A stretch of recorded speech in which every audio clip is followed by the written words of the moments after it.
Biar anugerah, biar hadirat Tuhan mendekap setiap kami. Tuhan, terima kasih karena Engkau di tengah-tengah kami. Tuhan, apapun yang kami lakukan tidak akan sebanding dengan perkenan Tuhan dalam hidup kami. Beri kami mengerti perkenan Tuhan itu segala-galanya. Dan kalau hidup kami berpatokan kepada perkenan Tuhan, kami akan bersikap dalam hidup ini. Bukan berdasarkan apa yang kami pikir dan apa yang kami lihat dan apa yang kami dengar, tapi berdasarkan apa yang Tuhan mau dan apa yang Tuhan suka. Petang hari ini sampaikan pesan-Mu dengan kuat atas hidup setiap kami. Buat kami mengerti Tuhan, buat kami mengerti apa yang Tuhan mau sampaikan hari ini. Terima kasih Bapa, terima kasih. Engkau Tuhan yang luar biasa. Engkau Tuhan akan membuat hidup kami beda dengan dunia ini. Buat setiap anak-anak-Mu ini, anak-anak Tuhan yang berani bersikap. Tidak hanyut oleh apa kata orang dan apa kata dunia, tapi bersikap karena kami ingin perkenan Tuhan itu ada.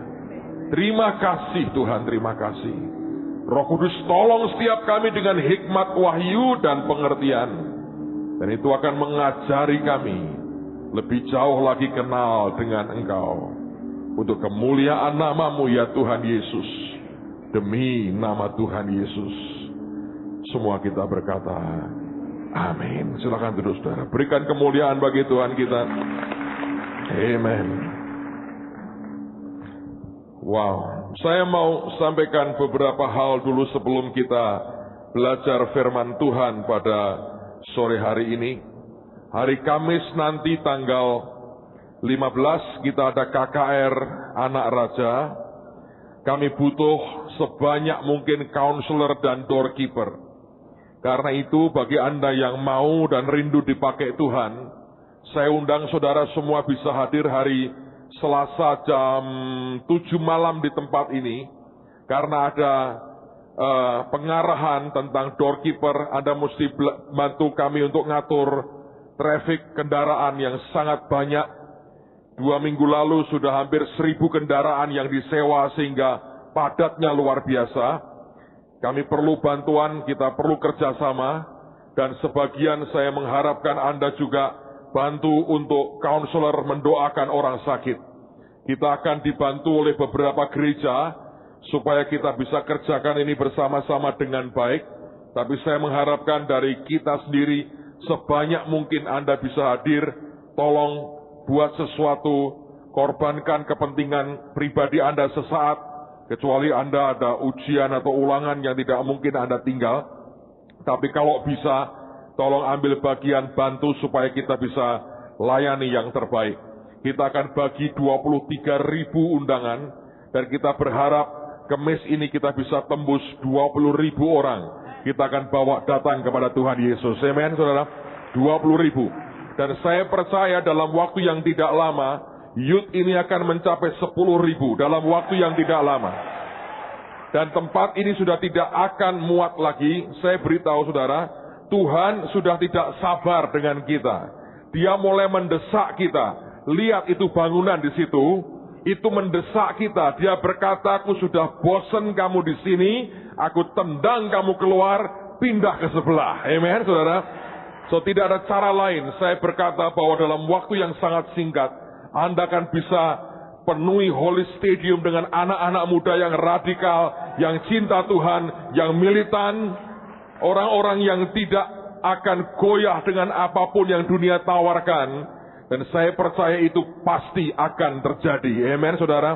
Dan saya berdoa Anda jadi orang-orang di barisan terdepan yang akan bergerak bersama dengan Tuhan. Bawa jiwa-jiwa, bawa teman-teman saudara, bawa datang ke Tuhan. Saya berdoa segera setelah urusan plat nomor bis itu selesai, bis yang kita ada, kita bisa bawa lebih banyak teman-teman saudara. Saya nggak tahu caranya bagaimana, Tuhan akan buat cara. Dari sepanjang sepenjuru kota kita akan bawa datang dan kita akan nyembah Tuhan. Ini zaman dia berkata, bawa mereka kepadaku, bawa mereka kepadaku. Bukan undang mereka lagi, tapi bawa mereka kepadaku.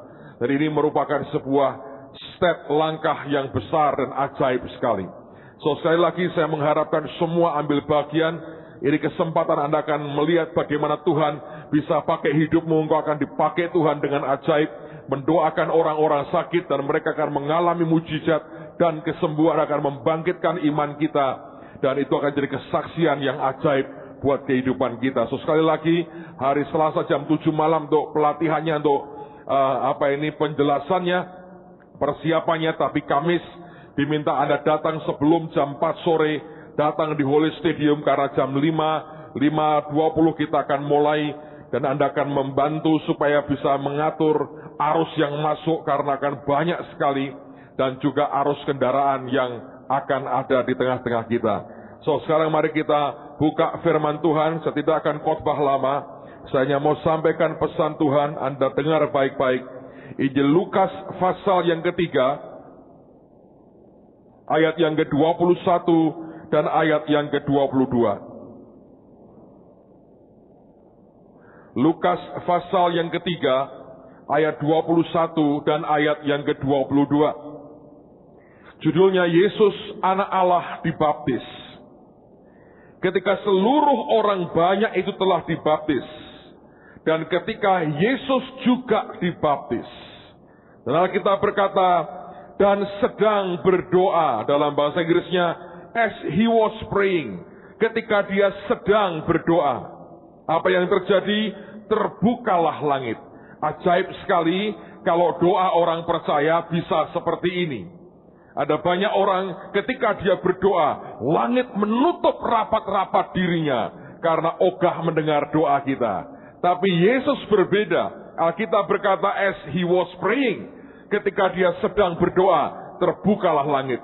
Siapa yang kepingin ketika Anda berdoa, langit terbuka di atas saudara? Oh iya, kalau tidak, cuma mentok di atap, jatuh lagi, sakit banget saudara. Dan doamu hanya terdengar, au katanya, karena apa? Mentok dan jatuh lagi.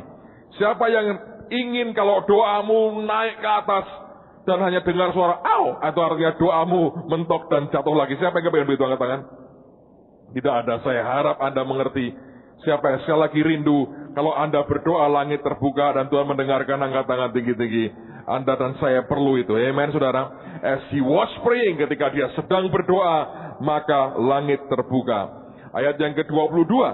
Dan turunlah Roh Kudus dalam rupa burung merpati ke atasnya. Dan terdengarlah suara dari langit. Dan suara ini berkata apa? Engkaulah, siapa? Anakku. Kunya ini siapa? Tuhan, Bapa di surga. Engkaulah anakku yang kukasihi. Dan Bapa berkata, kepadamulah aku berkenan. Saya harap Anda garis bawahi perkataan Bapa di surga. Ketika dia berkata, engkaulah anakku. Bapa ketika melihat Yesus berkata, kamu ini anakku, kata Bapaknya. Dan kepadamulah aku berkenan. Karena engkau ini anakku, maka aku juga berkenan kepadamu. Dari pihak surga, dari pihak Bapa sendiri, dia berkata engkau ini anakku. Bapa berkata engkau anakku. Anda garis bawahi perkataan Bapa berkata engkau ini anakku. Tapi kemudian lihat ayat yang berikutnya. Ada yang berbeda. Ketika Yesus memulai pekerjaannya, ia berumur kira-kira 30 tahun. Kalau Anda lihat dalam bahasa Inggrisnya dikatakan, when Jesus entered public life. Ketika Yesus mulai memasuki kehidupan publik. Bahasa kerennya, dia mulai jadi selebriti, saudara. Ya toh? When Jesus entered public life. Sebelumnya dia punya private life. Tidak banyak orang yang tahu tentang dia. Tapi ada saatnya dia muncul dalam public life. Dia masuk dalam kehidupan masyarakat. Tadinya dia punya kehidupan pribadi, private life. Tapi ada masa Alkitab berkata, when Jesus entered public life, ketika Tuhan itu mulai masuk dalam kehidupan publik, dalam kehidupan umum. Dia berumur kira-kira 30 tahun. Dan kemudian ada kalimat yang berkata demikian. Dan menurut anggapan orang, Alkitab berkata, in public perception, dalam persepsi publik, dia masuk public life, kehidupan masyarakat umum. Ketika dia masuk di tengah-tengah masyarakat, di tengah-tengah orang banyak, maka lahirlah persepsi, opini, pandangan daripada masyarakat itu sendiri. Dan berkata, menurut anggapan orang, in public perception, dalam persepsi, cara pandang manusia, dikatakan, ia adalah anak siapa? Yusuf.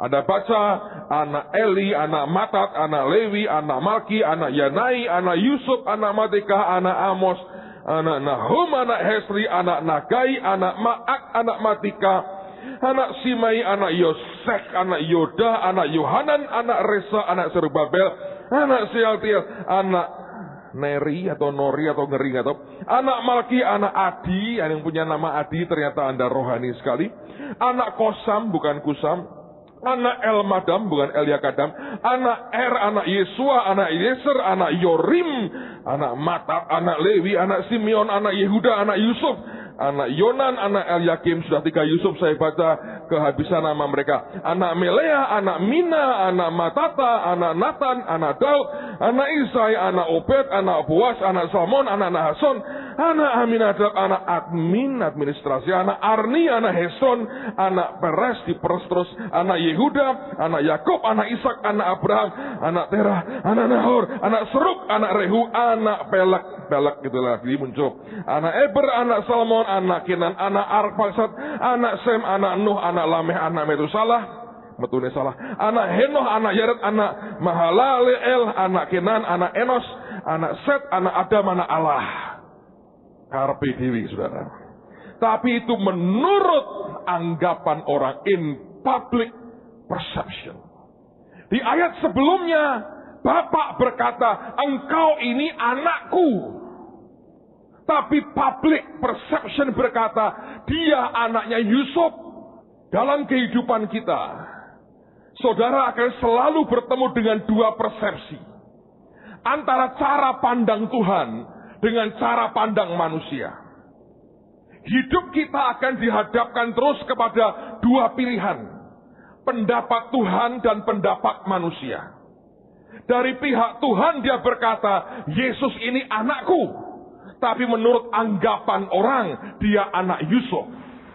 Dan saya beritahu saudara, suka tidak suka, hidup kita harus memilih. Anda ikut persepsinya Tuhan, atau Anda ikut public perception. Engkau tidak pernah bisa di tengah-tengah. Yang mana yang menguntungkan saya mau ikut. Tapi saudara harus mengerti dengan jelas. Itu sebuah pilihan dalam kehidupan kita. Apakah kita akan memilih pandangan Tuhan, atau kita memilih public perception? Kalau Anda memilih pandangan Tuhan, Anda sebetulnya dihadapkan kepada keberanian untuk menentang arus. Dan public perception ini yang sebenarnya membatasi akan pekerjaan Tuhan dalam kehidupan kita. Orang yang selalu mau ikut akan public perception, kerja Tuhan dalam hidupmu akan sangat limited, sangat dibatasi. Tapi orang yang berani berkata, aku mau ikut apa yang Tuhan katakan, maka pekerjaan Tuhan akan begitu kuat dalam kehidupan kita. Di dalam prakteknya saya berkata, tidak sesimpel yang saya ucapkan. Karena sebagian besar orang percaya, bahkan sebagian besar hamba Tuhan, tidak pernah berani menentang arus public perception. Mengapa Bapak berkata bahwa persepsi orang bisa membuat pekerjaan Tuhan dan karya Tuhan terhambat? Mari kita lihat Lukas pasal yang keempat. Perhatikan pada ayat yang ke-21 dan 22. Nah, kalau Anda baca judulnya adalah Yesus ditolak di Nazaret. Dalam bagian Injil yang lain dikatakan Di Nazaret dia tidak bisa membuat banyak mujizat. Kenapa tidak bisa membuat banyak mujizat? Lihat betapa mematikannya yang namanya public perception. Ayat 21. Lalu ia mulai mengajar mereka, katanya, pada hari ini genaplah nas ini sewaktu kamu mendengarnya. Dan semua orang itu membenarkan dia, dan mereka heran akan kata-kata yang indah yang diucapkannya. Lalu kata mereka, bukankah ia ini anak siapa? Yusuf. Itulah public perception. Dan dengan public perception itulah, maka pekerjaan Tuhan lewat hidup Yesus dimatikan, saudara. Kalau Anda baca pada ayat yang terakhir, dia mau dilemparkan ke jurang loh. Gara-gara sebuah public perception.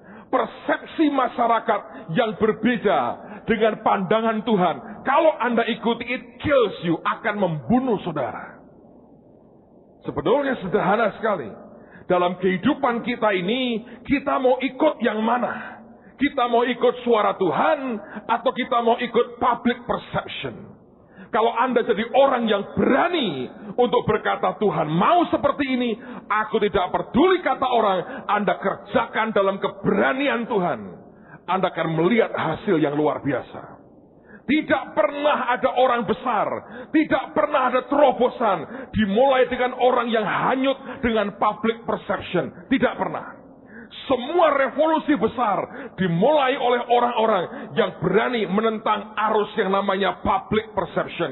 Tapi orang yang mau aman, orang yang mau dikenan orang yang mau mendapatkan quote and quote kesukaan orang dan disukai orang. Orang seperti itu tidak akan pernah menghasilkan terobosan apapun dalam kehidupan kita. Karena public perception beda dengan apa yang Tuhan pikirkan. Tadi pagi saya sempat syuting untuk acara TV. Saya tanya dengan teman-teman live TV yang hadir di kantor saya. Pertanyaan saya sederhana. Kita ini membantu orang miskin atau orang miskin yang membantu kita? Semua berkata, tertawa berkata, Pak, mana mungkin orang miskin membantu kita? Kenyataannya tahun ini kita membantu orang miskin. Saya berkata, no. Persepsi manusia saudara terlalu kental. Semua orang berpikir yang sama. Semua orang berpikir orang miskin perlu kita bantu. Tapi saya beritahu, Tuhan berkata sebaliknya. Anda tolong orang miskin, engkau memiutangi Tuhan. Tuhan utang dengan saudara. Dan akhirnya Tuhan bayar. Untuk kepentingan atas nama orang miskin itu. Akibatnya orang miskin yang tolong kita. Saya buktiin, saudara. Kita ini beli 4 truk. 2 untuk mobile klinik, 2 untuk toko. 1 miliar. Dalam 2 hari, saya dapat duitnya 1 miliar. Saya mau tanya. Kalau itu tidak dalam kaitan menolong orang yang di bawah. Saudara pikir Tuhan akan berikan ke kita untuk gagah-gagahan? Karena kita nggak punya duit loh. Tidak ada 1 rupiah pun uang gereja ini yang keluar untuk kita habiskan 1 miliar, saudara. Tidak ada 1 rupiah pun dari persembahan Anda yang dipakai untuk itu. Tapi kelak ketika barangnya jadi ini bulan depan, yang punya siapa? Kita tuh. Sekarang saya mau tanya. Orang miskin berkati kita nggak? Oh sangat. Karena kalau tidak ada itu, kita nggak punya duit. Untuk keluarkan uang 1,5 miliar pun nggak punya. Untuk beli barang seperti itu. Dan kita gagal loh. Kontan dibayarnya. Keren. Karena baru visi, duit sudah nongol. Berkata, gua ikut. Bum, 1 miliar saudara. Siapa bilang orang miskin kita tolong? Iya, ada betulnya sih. Tapi faktanya orang miskin nolong kita. Anda bisa ngerti nggak cara mikir Tuhan? Di depan ada 4 bus berjajar. Cakep kan? Ganteng sekali. Saudara pikir kalau saya ngomong begini, saya akan buat sekolah. Nyanyi Harvard, nyanyi Cambridge. The best in the world. Saya akan beli bis. Orang berkata, karepmu. Gitu. Ketika saya berkata, aku mau jangkau mereka loh. Mereka yang tidak punya apa-apa kita mau datangi, kita mau ambil di sekolah ini. Tuhan berkata, bagus nak. Gara-gara untuk mereka, ini gua kasih 4. Bam. Ditawari 2 lagi nih saudara. Anda lihat tadi kan, saya muter sebentar naik bis itu. Bapak kok sekarang kangen Pak bis, suka saya saudara. Kalau dapat 2 lagi 6, saya butuh 20. Jangan Anda pikir bahwa itu karena kita punya uang. No. Karena kita mau berkata ini untuk orang miskin. Tapi siapa yang punya? Gereja. Anda pikir itu keluar dari uang kas gereja? No. Anda pikir itu dari persembahan kita? Tidak juga. Orang miskin tolong kita. Sehingga kita punya 4 bis. Rabu yang lalu saya ketemu teman baik saya. Saya nyampe di rumahnya dia jam 11 malam. Biasa kita kalau dengan kami itu kayak kalong. Makin malam makin hot saudara. Saya datang. Saya ngobrol. Ini orang diberkati, ini konglomerat saudara. Saya tidak bawa Alkitab. Saya nggak bawa Alkitab. Saya rohani sekali. Tidak bawa Alkitab. Apal, luar dalam. Bukan saudara. Emang nggak bawa Alkitab. Saya nggak bawa Alkitab. Dengerin baik-baik. Dia sangat kepingin ketemu saya. Sudah lama tidak ngobrol. Dia jemput saya jam 9. Mobilnya sampai di hotel. Saya belum pulang dari seminar. Saya bilang tunggu ya. Saya sampai di hotel. Saya makan dulu, saya nikmati steak saya. Saya makan steak enak Rabu malam lalu. Hanya untuk pamer buat saudara. Itu kayak empal, tapi sing enak tenan saudara. Saya makan steak enak. Lalu kemudian 10:30 saya baru keluar. Dia sudah suruh sopirnya jemput saya.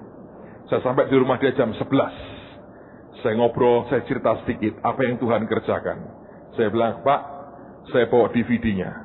5 menit pertama saya ngobrol apa yang Tuhan buat. Dia melotot begini, dia dengerin saya, dia bilang luar biasa ya. Ada satu hamba Tuhan orang Amerika. Dia lihat ke saya, dia bilang wow. Dan dia berkata, waduh tangan saya panas semua katanya. Itu benar-benar urapan Tuhan. Saya bilang, I know. Saya bilang, kita lihat DVD-nya.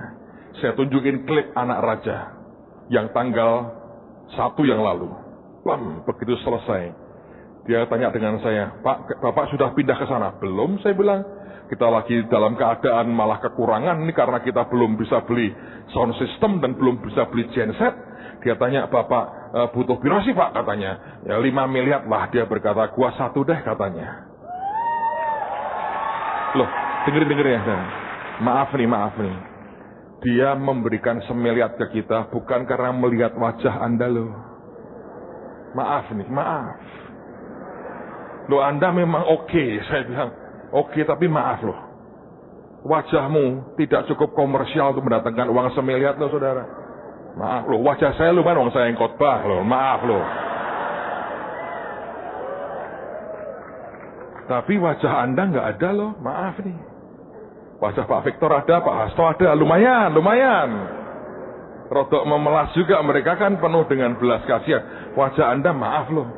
Anda wajahmu nggak bisa datengin 1 miliar loh. Maaf saudara.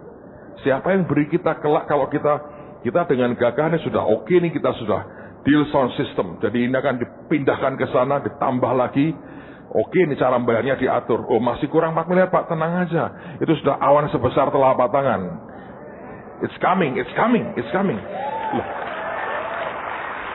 Sebab kalau kita ini, sudah dengar baik-baik, kalau kita ini sewa terus mahal, pemborosan, kita mesti segera beli. Ada pilihan lain. Entah kalau sampai 2 hari berturut-turut, itu mahal banget. Sound nggak ada di Semarang yang nyewain. Semarang ada buat dangdutan, di kampung-kampung ada, tapi untuk hall segitu gede nggak ada. Itu datangin dari Jakarta loh. Tapi orang lihat, beliau teman saya ini lihat, dia maaf saya lagi, bukan wajahmu loh. Saya tahu Anda calon foto model dan bintang film Antartika, tapi maaf loh, bukan wajah saudara. Loh, maaf saja. Itu wajah dari orang yang 3 bulan tidak bisa jalan, lalu mulai jalan, dan Pak Hengki meminta, ibu jalan, dia jalan. Terus ibu yang ada ngik, ada harmonikanya yang begini menari-menari. Nah itu beliau-beliau yang memberkati kita loh. Maaf nih saudara. Bukan saya tidak suka melihat wajahmu yang oke, maaf. Tapi wajah Anda tidak cukup menarik perhatian dan uang nggak kepingin datang itu. Kalau saya tunjukkan wajah Anda, dia berkata, paling begitu saudara. Begitu lihat wajah yang Tuhan suka, hati orang bilang, bum. Anda bisa ngerti nggak? Persepsi orang itu bisa membunuh loh. Kalau Anda berpikir, ini pemborosan Pak. No, saya berkata, aku hanya kerjain yang Tuhan mau. Nah, orang berkata, lu buang duit. Tidak, itu murah untuk membawa jiwa-jiwa datang kepada Tuhan Yesus. Tapi saya mesti belajar. Bapak berkata apa? Public perception berkata apa? Amen, saudara? Nah, dalam sebuah titik tertentu, Anda dan saya harus memilih. Sekarang mari kita lihat. Matius pasal yang ke-16. Ayat terakhir sebelum kita selesai. Matius pasal yang ke-16. Saya sudah berjanji tidak akan khotbah lama. Matius 16 ayat yang ke-13. Matius 16 ayat 13. No, setelah ini ada satu ayat lagi, saya lupa, sorry. Matius 16 mulai 13. Judulnya pengakuan Petrus. Setelah Yesus tiba di daerah Kaisaria Filipi, ia bertanya kepada murid-muridnya, kata orang, siapakah anak manusia itu? Dia cari pandangan public perception, dia tanya, kata orang aku ini siapa? Dan begitu ditanya kata orang, semua nyaut, semua bersuara. Lihat loh, jangan Anda pikir banyak orang yang punya pandangannya Tuhan. Sebagian besar orang itu ikut public perception. Termasuk para murid. Ketika Tuhan tanya, kata orang, siapa anak manusia itu? Lihat ayat berikutnya. Jawab mereka, semua jawab. Ada yang mengatakan Yohanes Pembaptis. Ada juga yang mengatakan Elia. Dan ada pula yang mengatakan Yeremia. Atau salah seorang dari para nabi. Mereka berkata, oh namanya ini, kamu tuh ini, kamu ini. Semua ngomong. Berceloteh. Semua nama muncul. Public perception, mereka tahu. Kata orang, siapa aku ini? Ayat berikutnya. Lalu Yesus bertanya kepada mereka, tetapi apa katamu? Siapa aku ini? Dia bilang, oke, itu public perception, kamu jawab semuanya. Tapi sekarang dia berkata, kalau menurut kamu, bukan kata orang, tapi kamu, pendapatmu, aku ini siapa? Dan jujur saudara, tidak satu pun bersuara. Artinya mereka tidak punya opinion. Persepsinya boleh dibilang sama dengan persepsi orang lain. Dan cuma satu yang menjawab. Satu yang menjawab. Maka jawab Simon Petrus, engkau adalah Mesias, anak Allah yang hidup. Bahasa Inggrisnya, you are the Christ, the Son of the living God. Engkau Kristus, anak Allah yang hidup. Kata Yesus kepadanya, berbahagialah engkau Simon bin Yunus, sebab bukan manusia yang menyatakan itu kepadamu, melainkan Bapa-Ku yang di surga. Dia berkata, bukan darah dan daging yang mewahyukan itu kepadamu, tapi Bapa-Ku di surga yang mewahyukannya kepadamu. Lihat, Tuhan berkata, antara public perception dengan pandangan Bapa beda. Dan Petrus bicara bukan dari manusianya, tapi karena pewahyuan yang Bapa berikan dalam hidupnya. Nah, kalau Anda lihat dalam Injil Yohanes, kita lompat ke beberapa kitab dalam Injil Yohanes, pasal yang ke-6, ayat yang ke-66. 666 memang berbahaya, saudara. Yohanes 6 ayat 66. 666, angka antikris memang berbahaya. Kalau Anda baca, dia ngomong keras sekali. Dagingku benar-benar makanan, darahku benar-benar minuman. Orang berkata kanibal ini. Ini ngomongnya seperti apa? Coba kita baca ayat 60 lah, ayat 60. Sesudah mendengar semuanya ini, banyak dari murid-murid Yesus yang berkata, banyak loh. Nggak sedikit, banyak. Perkataan ini keras, siapakah yang sanggup mendengarkannya? Yesus yang di dalam hatinya tahu bahwa murid-muridnya bersungut-sungut tentang hal itu, berkata kepada mereka, adakah perkataan itu menggoncangkan imanmu? Dan bagaimana jikalau kamu melihat anak manusia naik ke tempat di mana ia sebelumnya berada? Rohlah yang memberi hidup, daging sama sekali tidak berguna. Roh yang memberi hidup, dia berkata, daging sama sekali tidak berguna. Perkataan-perkataan yang kukatakan kepadamu ini adalah roh dan hidup. Tetapi di antaramu ada yang tidak percaya. Sebab Yesus tahu dari semula siapa yang tidak percaya dan siapa yang akan menyerahkan dia. Lalu ia berkata, sebab itu telah kukatakan kepadamu, tidak ada seorang pun dapat datang kepadaku kalau Bapa tidak mengaruniakannya kepadanya. Ayat berikutnya, ini reaksi mereka. Mulai dari waktu itu, banyak murid-muridnya, nggak sedikit, banyak murid-muridnya mengundurkan diri dan tidak lagi mengikut dia. Kehilangan begitu banyak murid karena sebuah statement yang begitu keras dalam public perception. Ayat berikutnya, Tuhan dengan santai berkata, maka kata Yesus kepada ke-12 muridnya, apakah kamu tidak mau pergi juga? Dia tantang mereka, lu gak mau pergi juga, pergilah katanya. IGP, emangnya gua pikirin ya, pokoknya pergilah katanya. Jawab Simon Petrus kepadanya, yang lain diam saudara. Cuman satu orang lagi yang bicara, Simon Petrus. Apa yang dia katakan? Lihat. Tuhan, kepada siapakah kami akan pergi? Dia orang yang sudah tidak peduli lagi dengan masa lampaunya. Dia sudah taruh hidupnya total habis kepada Tuhan. Perkataanmu adalah perkataan hidup yang kekal. 69. Dan kami telah percaya dan tahu apa yang dia percayai. Bahwa engkau adalah yang kudus dari Allah, bahasa Inggrisnya. That you are the Christ, the Son of the living God. Pewahyuan yang dia terima di Matius 16 itu. Itu yang membuat dia bertahan. Sementara yang lain ikut public perception dan mengalir pergi, saudara. Di sebuah titik dalam kehidupan Anda, saudara harus jadi orang-orang yang berani bersikap, berdiri berdasarkan apa kata Tuhan. Jangan jadi orang yang gampang hanyut dalam public perception. Karena Anda tidak akan pernah bisa menghasilkan apapun dalam hidupmu. Saya lihat caramu nyembah Tuhan hari ini. Saya beritahu cara hidupmu harus radikal. Caramu nyembah Tuhan hari ini.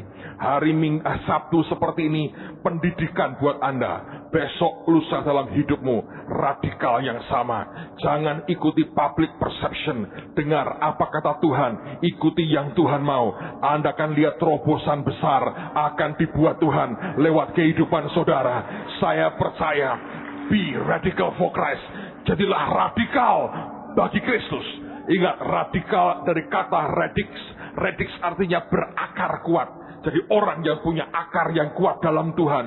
Bukan orang yang aneh dan nyeleneh. Tapi orang yang berakar kuat. Apapun yang Tuhan taruhkan dalam hidup saudara. Mari percaya, itu akan berakar sangat kuat. Anda akan tumbuh ke atas dan berbuah lebat. Jangan ikuti arus publik. Apapun yang dunia sedang bergerak. Jangan pernah terhanyut. Engkau berkata, aku mau ikuti akan persepsi dan pandangan Bapakku yang di surga. Semua yang siap, mari tutup Alkitab dan berdiri sama-sama berikan kemuliaan bagi Tuhan kita. Haleluya, haleluya, haleluya. Sebelum saya serahkan, kita akan berdoa. Saya mau umumkan, dengar baik-baik. Kami butuh presenter untuk program TV. Anda yang merasa kurang ganteng, Anda orang pertama yang harus daftar. Anda yang merasa kurang cantik, Anda yang pertama harus daftar. Anda yang sudah merasa ganteng dan cantik adalah kewajiban buat Anda untuk daftar. Saya mau berkata, kami butuh sebanyak-banyaknya. Tolong selesai acara ini, tinggal sebentar, maju ke depan sini sebentar. Anda harus pede. Oh, public perception berkata, wah, ora ono potongan, nggak apa-apa. Potongan jahitan model nomor belakangan. Anda tahu semua selebritis kita, tadinya orang-orang tidak ada potongan, tidak ada apa-apa. Nah, kita mau menciptakan new stars di tengah-tengah kita, amen. Nah, itu cerita sama orang tuamu, boe, aku melebu TV, mae, katanya begitu. Dan saya berkata, ini kesempatan, tidak pandang usia, Anda sudah tua, oke, kita punya banyak variasi program, kita kekurangan presenter. Jadi kita mau, kita buat casting hari ini, dalam 2 menit, Anda muncul di kamera, say hi, say ngomong sesuatu, akan diberi pengarahan, akan direkam. Begitu orang melihat, kami melihat potensi Anda akan dipoles belakangan, Anda segera akan dihubungi. Siapa yang mau memberikan hidupnya buat Tuhan, angkat tangan tinggi-tinggi. Siapa yang tahu bahwa wajahmu, suaramu, ciptaan Tuhan, dan untuk kemuliaan nama Tuhan, angkat tangan tinggi-tinggi. Tidak ada bayaran apa-apa, hanya God bless you bayarannya. Tapi ini akan jadi sesuatu yang menarik. Siapa tahu nanti produser dari Hollywood melihat wajah Anda dan terharu sekali dan berkata, aku butuh orang ini. Well, siapa tahu. Kita lagi kerjasama dengan banyak orang. Kami akan dengan beberapa teman di Jakarta juga, kami akan sewa satelitnya Malaysia. Dan itu jangkauannya sampai ke India dan sampai ke Cina. Jadi kalau sampai Gongli lihat wajah Anda dan dia terharu, jangan heran, saudara.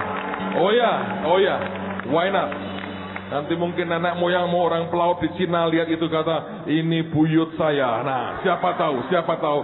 Hidup Anda bisa berubah karena televisi. Saya beritahu, hidupmu akan berubah. Tapi saya beritahu konsekuensinya, Anda tidak punya public life. Sebetulnya Anda tidak punya private life, Anda akan punya public life. Dan di situ Anda harus tidak boleh ikuti public opinion. Anda mesti belajar ikuti apa yang Tuhan katakan. Nah, saya tidak ingin Anda tepuk tangan lagi. Saya kepingin selesai kebaktian, Anda ngumpul di sini ketemu dengan Pak Yos. Kalau cuma tepuk tangan, terus pulih, saudara, bubar, orang no gunane, saudara. Saya butuh sebanyak mungkin orang yang tidak pede, tapi orang yang percaya Tuhan sanggup buat perkara besar dalam kehidupanku. Amen, saudara. Alright, kita berikan kemuliaan buat Tuhan kita. Dia sanggup lakukan perkara yang besar dalam hidup kita.